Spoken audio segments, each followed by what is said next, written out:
Hello everyone, my name is Shim and welcome back to my channel.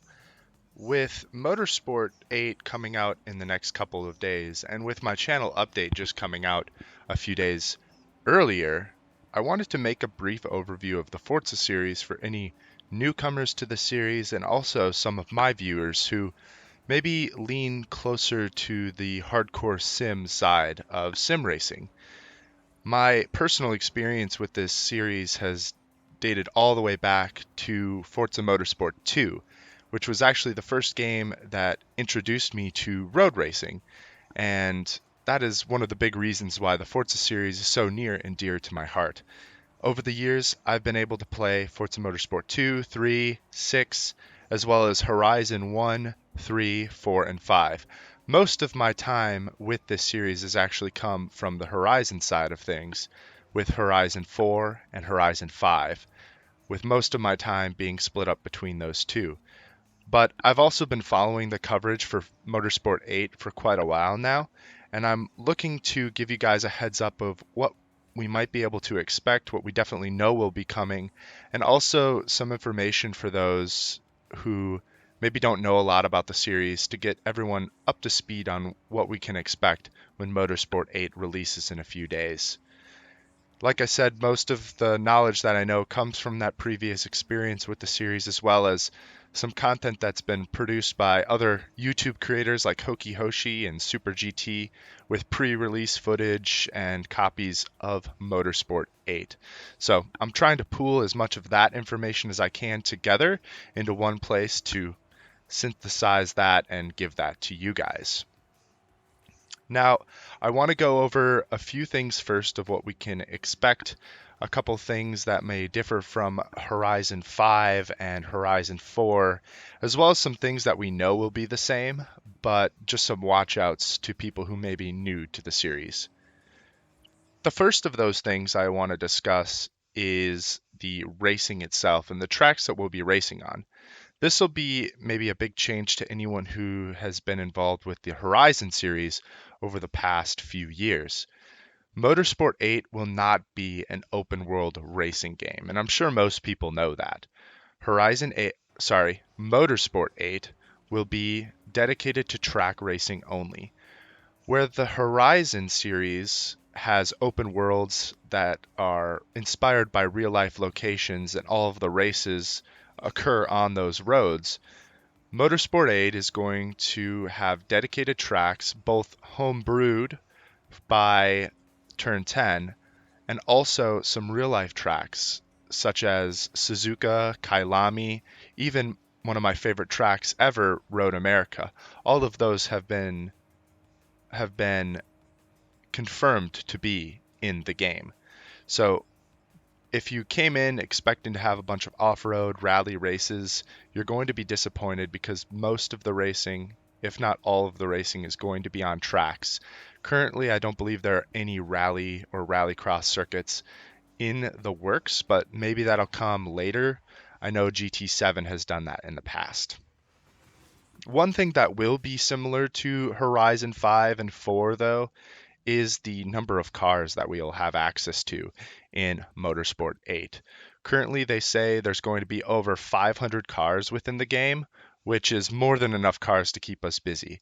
These cars are going to range from old vintage classics to 1990s, 2000s DTM cars, touring cars, GT cars, sports cars. We're going to have some road cars similar to what we see in Horizon 5. And we're also going to see a lot of modern racing cars like prototypes and GT3s, even GT2 cars within the game. That's another thing, though, that you may want to know going in is that this game is going to be focusing on the racing side of things. So the cars that we're going to see are going to focus on that as well. We're probably not going to see a lot of SUVs or pickup trucks like we do in the Horizon series. We're going to see a lot of road racing cars, cars that maybe you can buy them and take them on the street, but maybe are tuned to be more for a racing spec, kind of like the Honda Civic Type R, which is confirmed to be in the game. But more importantly, we're going to be focusing on prototype cars like the Ginetta prototype, which has been announced.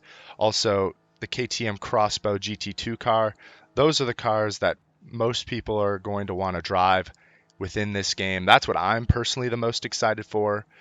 So just for those Horizon fans and for new people, like this is going to be focused on road racing, but there'll still be a ton of cars in the game. The thing I wanted to highlight is the performance index or PI system within the Forza games. Every Forza game up until this point has had a PI number associated with every single car, whether it's the Horizon games, the Motorsport games. And these numbers give a rough idea of the performance of the car. So a higher PI is going to mean the car performs better, it handles better, it's faster, whereas a lower is the opposite. It's going to be a slower car, maybe more stock. One thing about PI that people should note, though, is that it's not perfect, and that's the big thing we'll want to watch out for in Motorsport 8. In previous games, especially the Horizon games, PI has had a drastic range in not only the same class, but even the same PI number. Sometimes you'll see cars that are B-Class 700 PI that perform wildly different from each other, even though they have the same PI number. And that is going to be something we'll want to watch out for moving into Motorsport 8. And a lot of that has to do with the tuning itself. And we may actually have some hope in Motorsport 8 in comparison with the Horizon franchise, because there is a quirk, I will say, in the Horizon games that allows tuners to kind of game the system a little bit. It's something that I frown upon whenever I've made tunes, but it is in the game and it's something that people can use. And that is changing tire compounds. Now, the changing of tire compounds in and of itself isn't bad, but it's the inclusion of the rally and off-road compounds in Horizon 5 and 4 that really make the most difference. What you'll see a lot of tuners do is they'll strap on rally tires or off-road tires onto a road racing car, and what that'll do is it'll lower the PI of the car and allow them to put more upgrades, more tuning into the engine power and handling in other places. Most of the time they change the tires out for more power. And the loss of grip that is given by using these tires is fairly negligible when you consider the amount of power that is to be gained. So that is one watch out that we'll want to watch out for in Motorsport 8. But like I said, I think we may have a little bit more hope because, as I already previously mentioned, all of the racing is going to be on racetracks, dedicated road, tarmac, asphalt tracks. So there's not going to be any need for rally racing tires or off-road tires, at least to begin with. So we may not see that drastic change or difference in the PI numbers between cars in the same PI, although we'll probably see a little, but we won't see people cheesing their tunes, adding rally tires to a 500 horsepower track car just so that they can eke out a little bit more power in the engine. Again, I don't have access to the game, so I don't know if that's going to be the case or not. But just thinking about it, we may be in luck and we may have more success with the Motorsport games as compared to the Horizon games. So again, just a call out, some experience from tuning in the past, and just want you guys to be aware of that. The last thing about mechanics that I want to touch on for the for the Forza series as a whole is the physics. Now, the Forza games are what most people would call a simcade experience. It leans into some simulation aspects, but is mostly arcade oriented. It's mostly oriented to the everyday person. But when you actually look at the physics of the Horizon games and of the Motorsport games, it's actually fairly solid. Body roll is actually pretty well shown in the game. The only thing that I've heard of be kind of I guess fudged is the front tire grip in the Horizon games. And I've heard that Forza Motorsport 8 actually handles closer to Horizon 5, which I would say is a good thing. A lot of good handling changes were made between Forza Horizon 4 and Forza Horizon 5. We still might see all-wheel drive cars have a bit of an advantage, but it may not be as much as it was, like let's say back in Horizon 4. And again, I haven't had hands-on with the game, so until I get hands-on, we won't really know for sure. From what I've heard so far, physics seems fairly solid. And, for my more hardcore sim focused audience, that might be something good to hear. And I think this is a really good thing for the series as a whole. The Forza games have never been hardcore simulation games, and I think this will help more people come into the series and maybe come into sim racing as a whole by having a more forgiving physics and setup experience. A couple more callouts that I do want to make. One in particular is about force feedback for any people who are going to be using a wheel. Heads up, feedback is probably going to be fairly bad out of the box. Notoriously, Forza games have had fairly terrible force feedback for people on wheels and pedals right out of the box. So if you are planning to use a steering wheel, do expect to do some updates to the settings in order to make it feel good to use. And lastly is with online racing.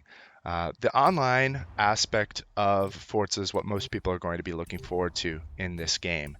And it's what I'm looking forward to the most. And it's going to be split up into two different sections: open racing and spec racing. Open racing is for everyone who wants that traditional Forza experience, tuning your car up to a certain PI maximum and seeing who has the best tune and who is the best driver. With the spec series, though, everyone is going to be given either the same car or a similar performance car, and that's how people are going to race against each other. And that's what I'm most excited for, is the spec racing, because that's going to really show who is the fastest on track. Everyone's going to be in the same machinery or relatively same machinery, whether that be touring cars, GT cars, or whatever car is going to be the special event car for that week. And everyone's going to not have to worry about tuning or somebody having a cheesed tune setup that is just so much better than everyone else's. Everyone's going to be in relatively the same machinery. And I think that is what I'm going to mostly focus on with my content for Motorsport 8, is the spec series content, especially that touring car and GT3 series. I will do content on the single player and the tuning series, but I'll need a little bit more time with the game to understand all of the systems and understand the physics a little bit better before I really delve into that deeply. So I will have that content, but I want to really focus on the spec series because personally, that's what I'm most excited for. Anyway, though, that's all I have to give you guys for today's video.